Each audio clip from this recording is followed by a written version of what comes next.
Good morning. Thank you for that lovely prelude. I'm going to ask you all, when you come into the main hall at 10:30 after the computer noise, if we could cease the talking so that you can hear the beginning of the service. Oh, that's a bad way to start, isn't it? Sorry. Good morning to those of you on Zoom. Good morning to those of you who are listening to us later on YouTube.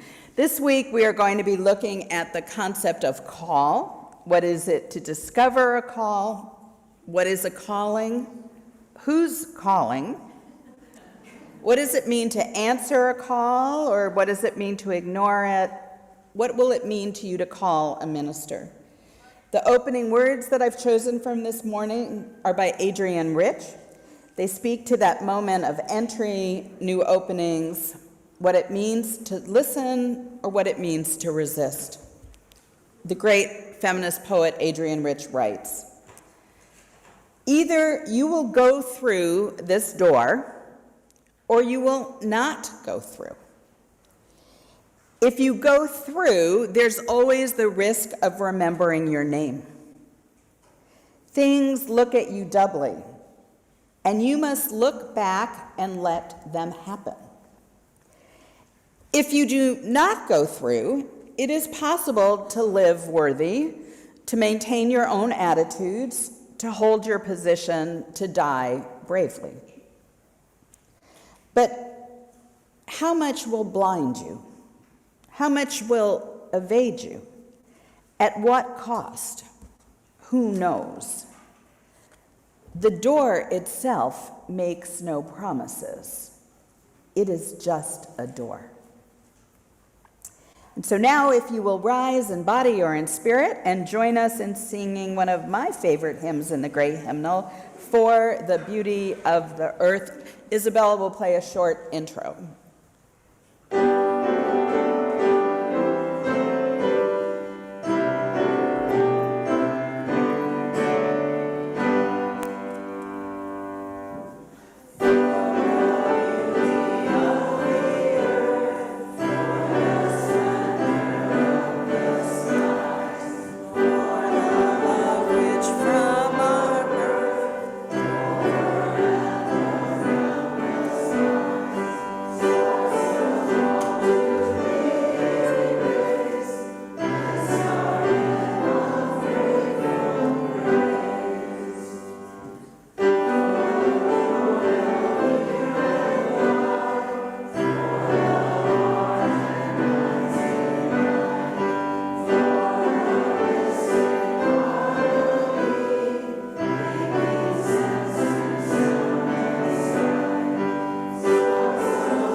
Now is the time in our service for the lighting of our chalice, the symbol of the Unitarian Universalist faith.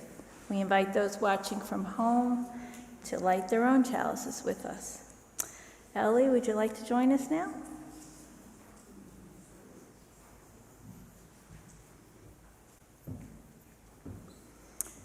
Who we are called to be. Our chalice is a reminder that in hard times, our ancestors in faith acted with courage to bring hope and safety, to bring life itself to threaten people. I see that. Gotta keep the light going.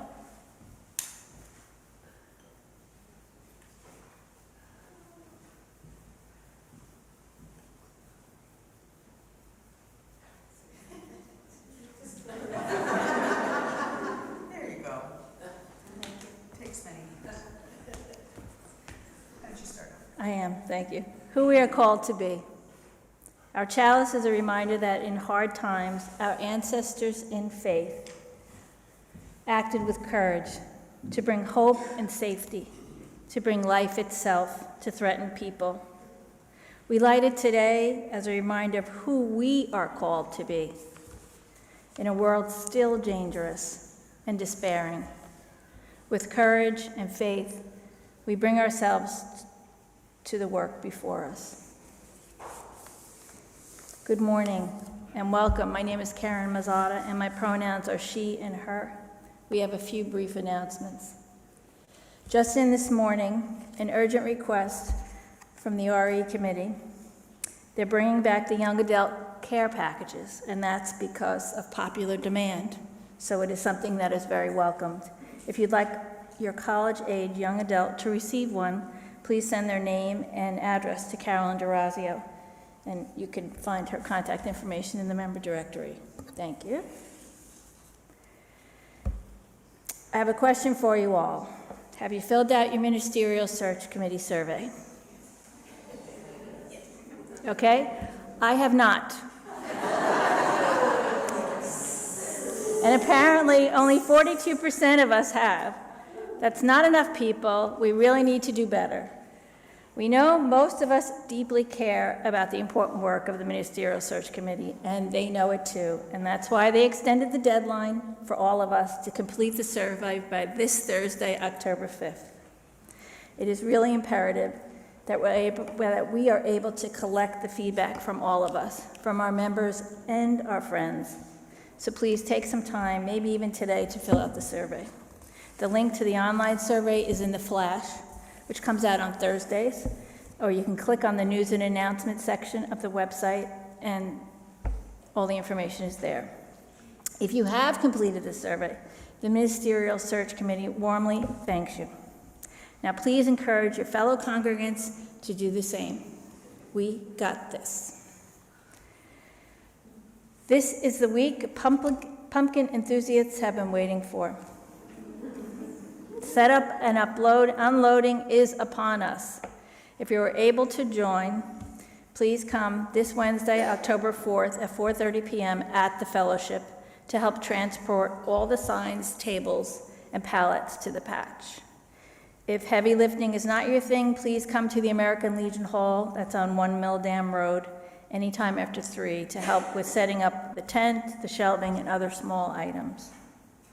Pumpkin unloading from the truck, which is really always an amazing day, will take place on Saturday, October 7th, starting at 8:30 a.m., and people of all ages and abilities are needed. If you can bring a wheelbarrow, please do that. With your help, we can have another successful season. There'll be additional information in the social hall after services. And many thanks to our pumpkin queens, Peggy Coolius, Amy Olander, and Debbie Cohen, for making all the magic happen.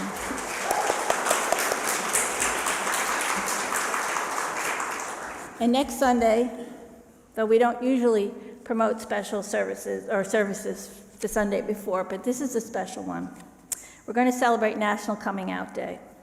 And there's going to be a special service called Life's a Drag, followed by a family pride picnic with a food truck, and you can also bring your own picnic lunches.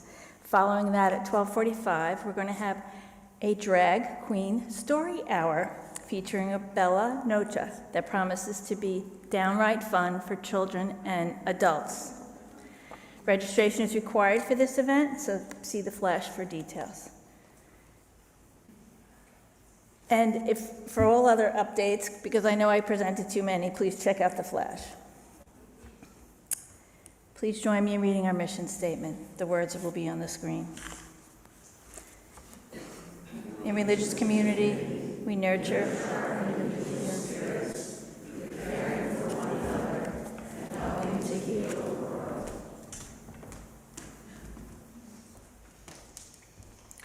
Thank you. That was a lot of assignments for you all. Fill out your survey, pre-register for the Drag Queen Story Hour. We're doing that for security reasons. Yeah, lots going on here. Thank you. This is the time in our service where we invite you to light a candle of a joy or concern in your heart, something that you are holding in your heart, a milestone. If you would like that to be shared with the congregation, you can either bring forward the piece of paper that you wrote in advance, or do I have a member of the Pastoral Care Committee here? Okay, so Karen, would you go down to the front? And Karen will have a basket that has some cards in it, so you can also write your joy or concern. There are also candles in the back. Anyone wishing to do so may come forward now.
Thank you.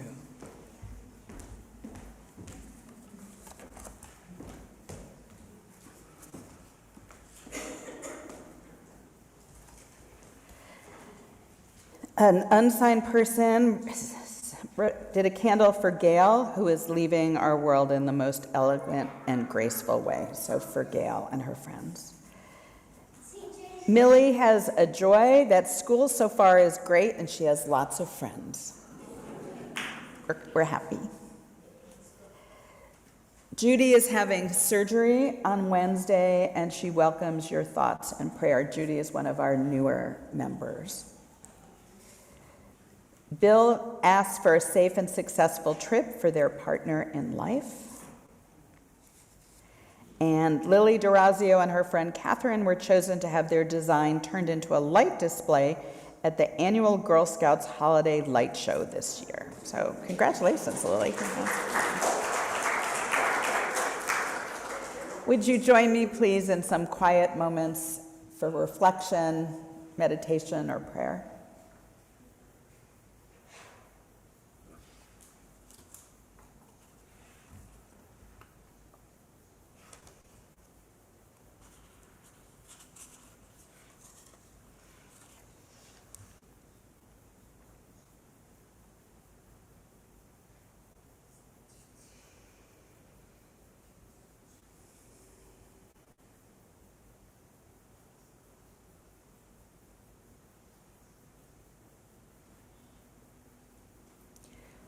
Spirit of life and love,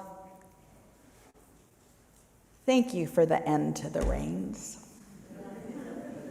Even if we might not believe you have anything to do with it, it is still a reminder that this too shall pass, that even the dark days pass, the sun returns, the light returns. We reach out in love to one who is leaving this plane and to her friends who support her. We reach out with care to one among us who is facing surgery, to others among us who are struggling with illnesses, whether physical or mental health, to those who live with chronic pain, to those who live with chronic anxiety or depression, to those who struggle with finances, to those getting sick with COVID again.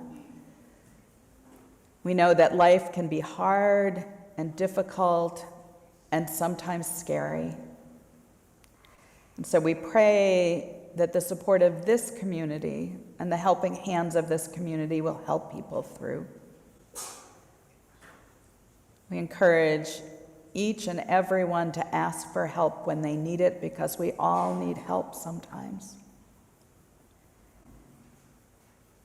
And yet the sun reminds us that the light returns, that peace can return, that health can return. We celebrate with our children for being happy in school and doing well and being recognized and having friends. We celebrate with people going on journeys, and people venturing into new aspects of their life. We ask for strength and support, kindness, and our ability to make life just a little bit better for each other. And so may it be. Amen.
And let me invite the children to come forward.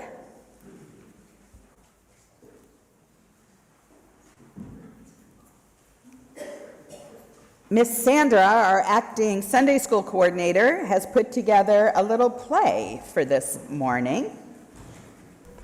And she has some special volunteers who are helping her do it.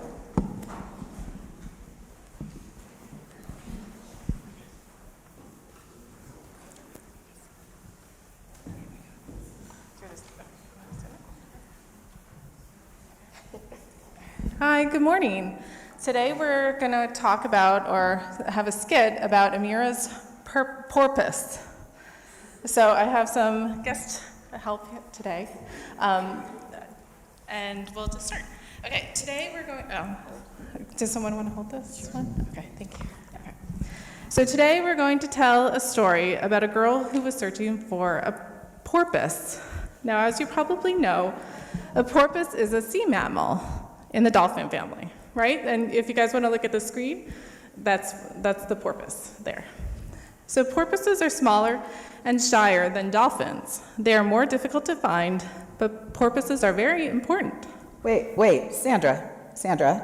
The topic for today is about finding call or purpose. Purpose? Oh, purpose? Yeah, purpose. So not porpoises. No. Okay. Oops, well, do you mind if we tell the porpoise story anyway? It's the only story we have ready for this morning. Okay, give it a try. So there once was a girl named Amira, who is played by Nina this morning. All she wanted for her birthday was a porpoise of her very own, the porpoise.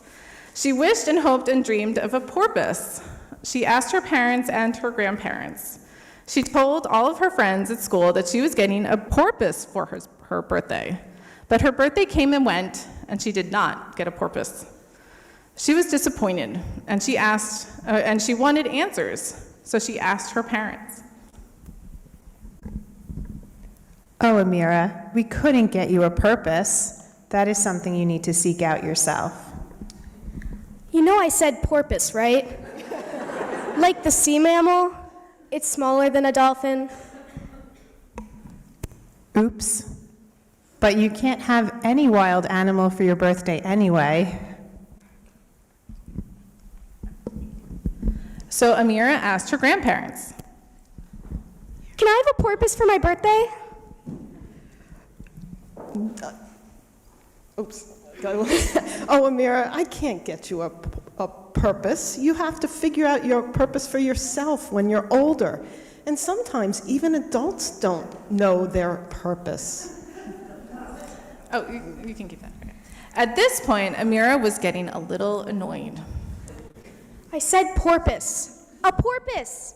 Like the sea mammal, it's smaller than a dolphin. Oops. I misheard you, but I wouldn't get you a porpoise anyway. They belong in the wild, dear. Amira was fuming. Why had no one understood her when she wanted a porpoise? And now that she thought about it, why were the adults unwilling to give her a purpose either? What was a purpose anyway? So Amira set about finding a purpose. Over the next several years, she asked a lot of adults that she knew and trusted. Some of the adults said, I don't know. That's a really hard thing to explain. but some of the adults gave her some good advice. Pay attention to the things you care about and how you can use those to make a difference in the world. You may not have a clear idea about it yet, and your purpose will certainly change over time. But if you think about the things you value and how you can use those things for good, you'll be on the right track.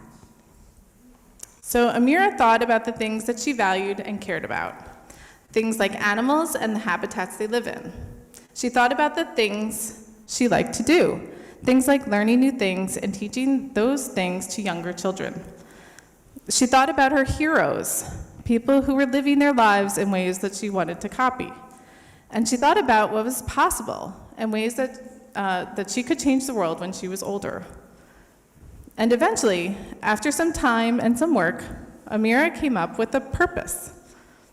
And the funny thing is that Amira's purpose didn't stray too far from porpoises. She decided that her purpose was to be a caring advocate for the earth and teach others about conservation. And that's just what she did.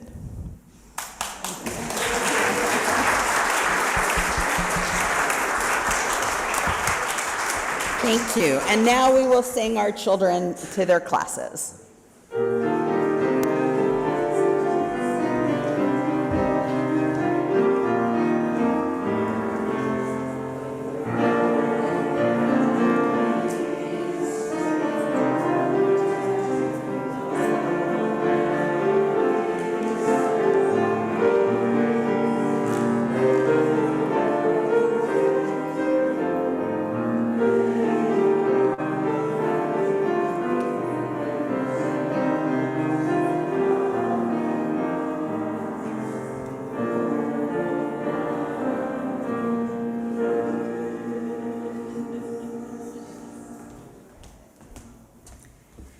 Each month, we split the weekly collection with a local charity. This week, we're collecting for Make the Road New York, which is helping thousands of asylum seekers who've made the trip to New York City. You would think that the current crisis, this organization is relatively new, but in fact, it is over 25 years old. Their model includes 4 key strategies: legal and survival services, education to develop leaders, community organizing, and policy innovation to rewrite unjust rules and make democracy accountable to everyone. Staff and members repeat a common refrain: "Make the road is my second home." Regardless of immigration status, race, gender, all find safety, support, and solidarity here. Their programs are designed to support families over years and even decades, creating a resilient and tight-knit community that nurtures self-sufficiency and leadership of each member. Make the Road is currently collecting to pay for things like cash assistance and Metro cards for asylum seekers, and know that every donation is welcome. Thank you.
The Call by Reverend Megan Foley. What is this thing known as a calling anyway? What is a call really? Is it a way of matching your skills to the job market? Can you find it in an employment guide? Is it a multiple choice test that tells you what type you are and where you'll find others just like you from 9 to 5, Monday through Friday? Is that where you find your calling? Is a calling a feeling of joy, of completeness in your work? Is it what Karl Marx thought we lacked when he said we were alienated from our labor? Is a calling a way of saying, this is part of me, this thing I've created. This thing you see here, it's a way of seeing me. Is a calling straight from cherubim and seraphim? Is it burnt lips and angels singing? Is it a direct command and an expected obedience? Is it a voice in the night, a whisper through the dark, so compelling that you eventually find yourself saying, here I am, send me?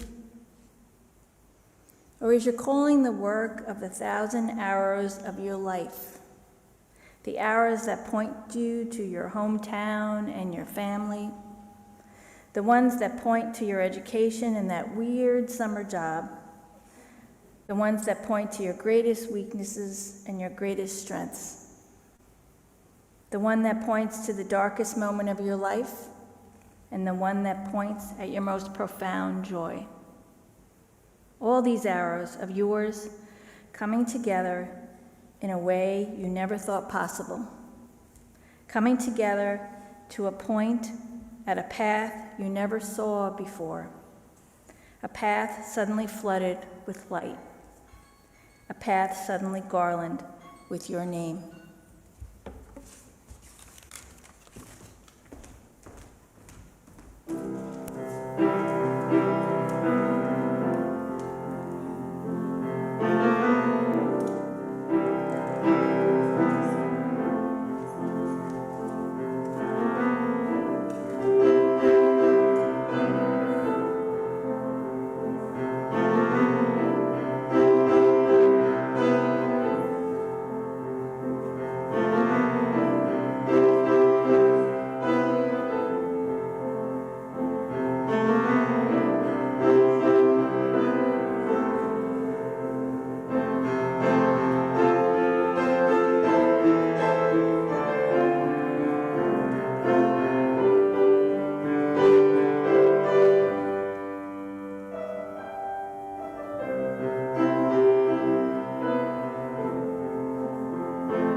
Hard not to sing, right?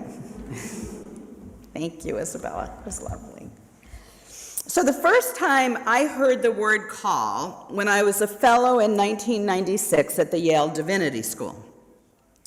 I had decided to use a sabbatical for my position as the head of the Sex Information and Education Council of the U.S. to take seminary classes and understand this growing interest I had in religion.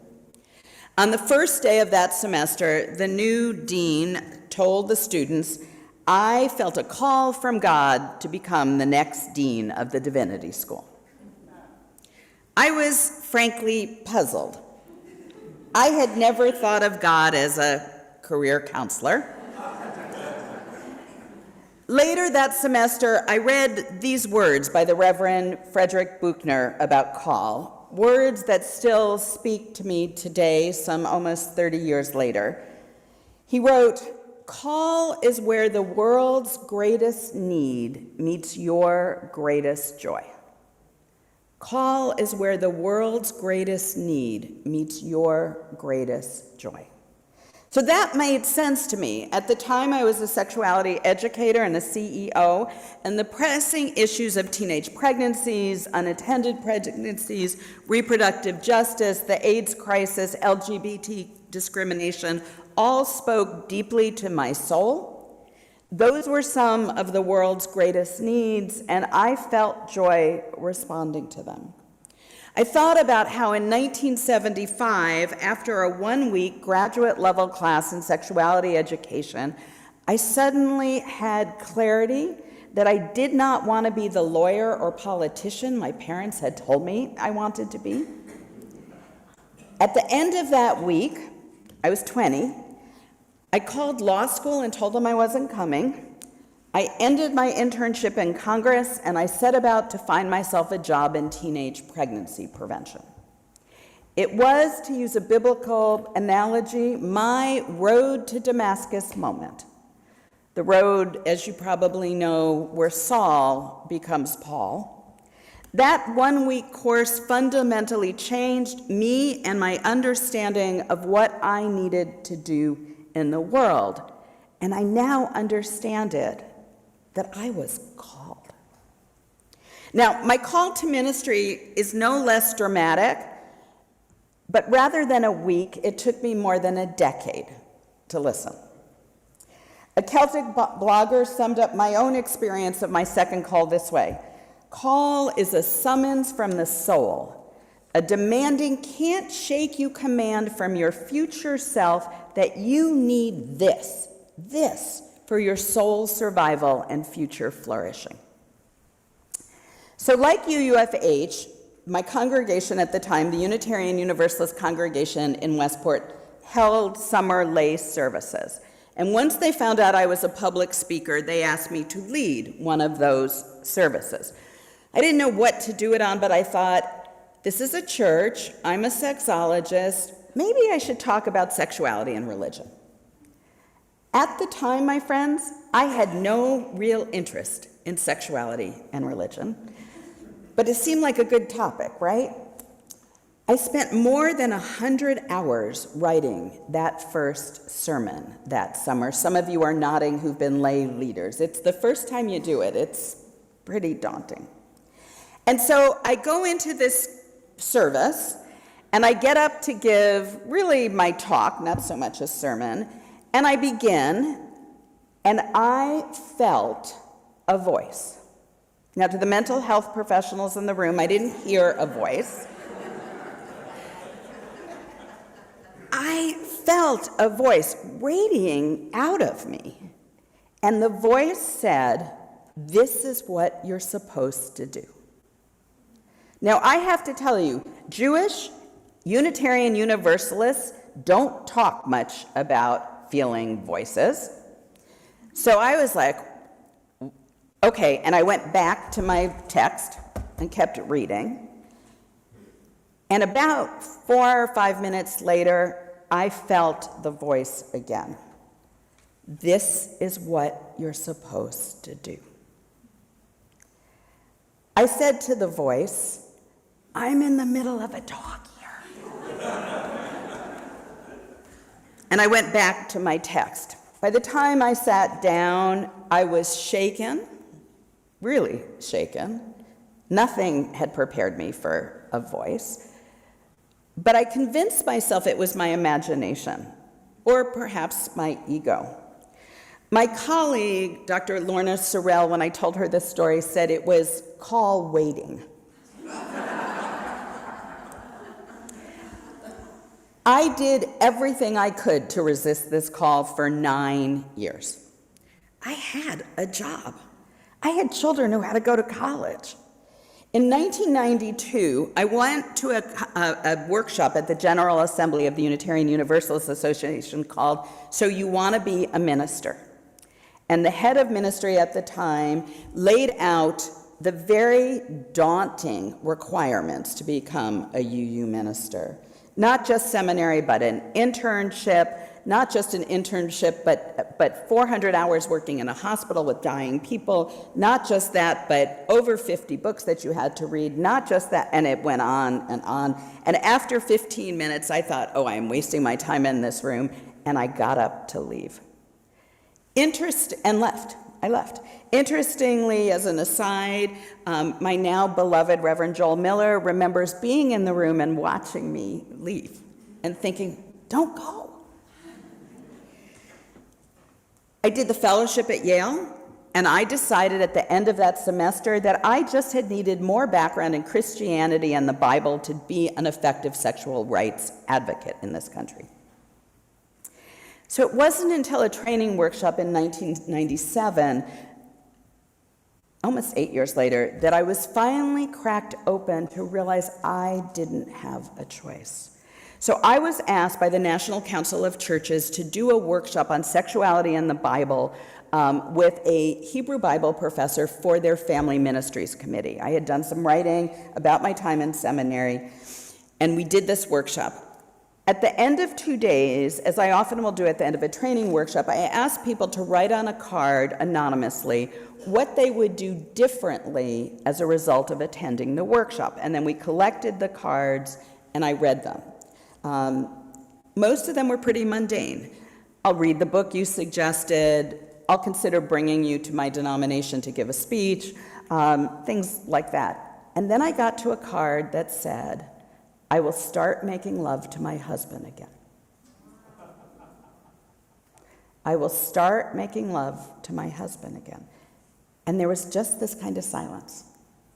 Because what had happened through that workshop was that woman's or man's shame and guilt somehow had been lifted as we talked about that Scripture affirms us as sexual beings. The Assistant Secretary General of the National Council of Churches was at that meeting, and she pulled me aside at the end and she said, in the same words, Deborah, this is what you're supposed to do. You have to take this work into the world. I started seminary that fall. So I need to be clear with you all. Call is not just about being a minister. I believe you all have a call. It's about, in the words of the Star King t-shirt, how will you choose to bless the world?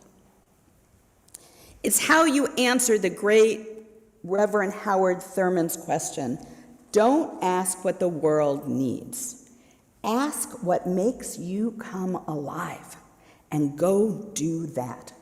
Because what the world needs is people who come alive. So I want to say to you, no matter how old you are, whether you are a teenager or you are working or you are retired or you are just starting out in your adult life or you are settling into your elder years, what makes you come alive? What brings you joy? What needs in the world call you to Tikkun Olam to help heal the world? If your life ended tomorrow or next week, to quote Mary Oliver, did you do more than just visit this world? And if not, and if you are hearing my words thinking, I'm not feeling that joy, maybe this isn't the right profession for me. Maybe I am not using my time well. How might you start? You at home, how might you start? And let me say you are free to make a pastoral counseling appointment with me for us to have that conversation. In the spring, you are going to be voting to call your next settled ministers. Ministers are not hired, they are called by a vote of the congregation. I'm glad to know 42% of you have filled out the survey, but please, please, please, the rest of you, it's really important. There will be cottage meetings after the surveys later this month to discuss what we learned. In January, the search committee will interview 6 to 8 potential candidates. They'll then select up to 3 people to come for pre-candidating weekends, and then they will bring you a finalist for a week in late April. Although your bylaws allow you to call a minister with a 2/3 majority, know that ministers are unlikely to accept a call if they don't get a 95% vote. So each of you have an important role to play. And for those of you who've been thinking, do I want to become a minister or not? Is it time to sign the book or not? Know that only members can vote for to call the next minister. Now, I want to remind you, you are not looking to call a perfect minister. Ministers are expected by their congregation to plan excellent worship, to offer thought-provoking, challenging, but comforting sermons, all in the same one, to provide caring pastoral care on issues ranging from grief to illness to marriage counseling to financial issues and so on, to supervise your staff well, to represent the congregation at community events, to be knowledgeable about finances, governance, strategic planning, and to make sure they have time for their own study and spiritual development. In a study I read years ago, congregants were asked how many hours a minister should spend preparing a sermon, visiting people in the hospital, working with governance, supervising staff, and so on. The answer came to more than 116 hours a week. Alexander Lang, in a recent article that was going around the internet, who has decided to leave ministry, said that congregations are seeking at once a professional speaker, a CEO, a counselor, a fundraiser, a human resources director, a master's of ceremonies who is also a pillar of virtue. Think about it. He writes, in a normal company, you would have a different person doing each of those jobs. Sometimes you would have multiple people. No one is capable of being proficient at all these skills. And yet pastors are expected to do all of these things and do them well on the salary of a mid-level manager. It's a little daunting, right? As you enter the search process, let me remind you that the minister you will call is not perfect. The minister you have right now is not perfect. None of us are good at everything, and no minister is going to make 100% of you happy 100% of the time. So what you're looking for to call is a good match for this community. And again, that's why your survey is so important, is to help the search committee understand what kind of person will be a good match for you. And we're going to be talking more about this at the cottage meetings and at a worship service that the search committee and I will do in mid-November. But for now, let me go back and remind you that call isn't just about individuals. I believe that institutions and congregations are also need to discern their call. What is often in a nonprofit organization called a vision. The vision is the definition of the organization. The vision is what the organization is trying to create in the world. And in the coming months, our strategic planning committee, once we're through the cottage meetings, will be working with you to create a new vision, a new sense of call for UUFH going forward. Surely, we already know we are called to be in community with each other. Surely, we know we are called to create worship and other opportunities to nurture our spirituality. Surely, we are called to encourage each other to live our best lives possible, to find and to fulfill our calls, no matter what they are. You've heard me say, I'll say it again, this congregation takes care of each other better than any other congregation I have served. So clearly, care is part of your call. Surely we seek to live out our faith out loud and to bring justice to our hurting community. As the hymn we are singing in a few minutes says, we are going. Heaven knows how we are going, but we will get there. Heaven knows how we will get there, but we know we will. Let us have faith, my friends. Together, our calls can change lives. Our call will help change the world. So may it be.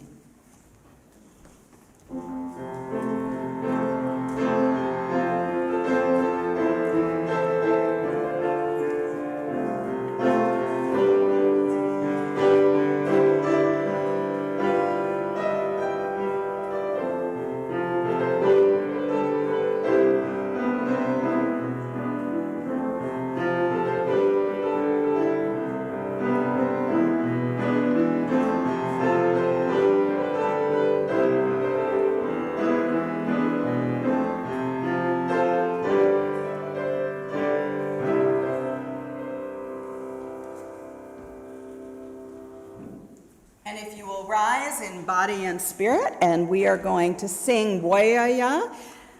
Would you play that beginning, Isabella? And Steve, if you will give us the first note when it's time, that could help. Thank you.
So, my friends, when have you been called? Have you said no to a call? Is there a call still waiting to appear in your life? I bless you with these words from the poet David White. You must learn one thing the world was made to be free in. Give up all other worlds except the one to which you belong. Sometimes it takes darkness and the sweet confinement of your aloneness to learn that anyone or anything that does not bring you alive is too small for you. That anything or anyone that does not bring you alive is too small for you. My friends, go in peace. May our real service begin. Enjoy the postlude, which is Johnny Nash's early 1970s song, I Can See Clearly This is Joe. Now. He's currently And there's the ad that wasn't supposed to be homeless. there. My name's Joseph Worthen, and I'm currently homeless. And so are Robert, Legacy, and Deetra. Okay. And Christine,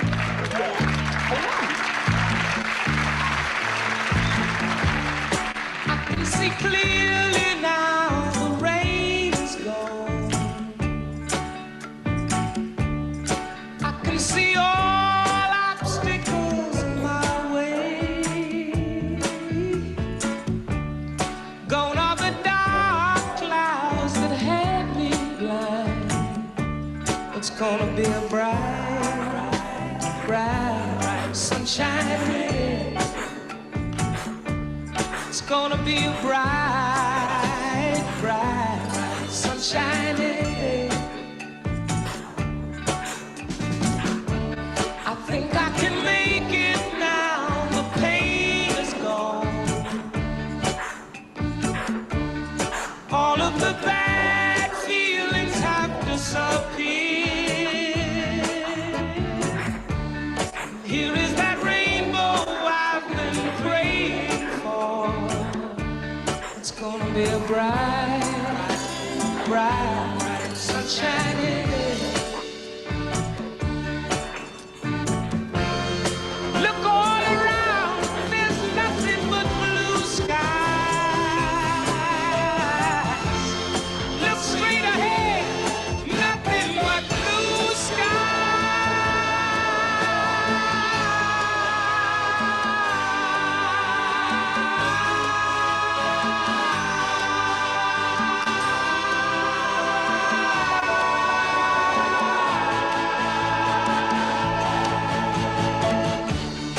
I can see clearly now, the rain is gone.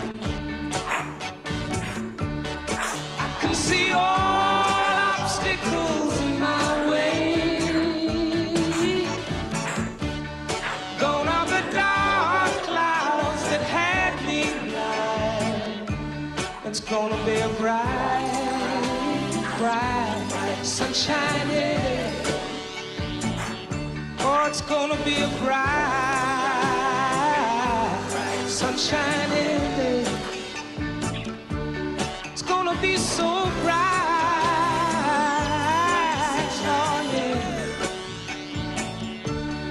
Oh, what a bright, bright, sunshiny day.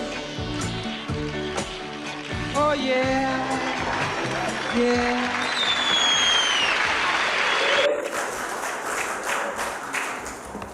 Thank you, Reverend Deborah, for a wonderful service. We invite you to greet Reverend Deborah on your way out to the social hall and join us for conversation and fellowship. For those at home, have a great day. Thanks, everybody.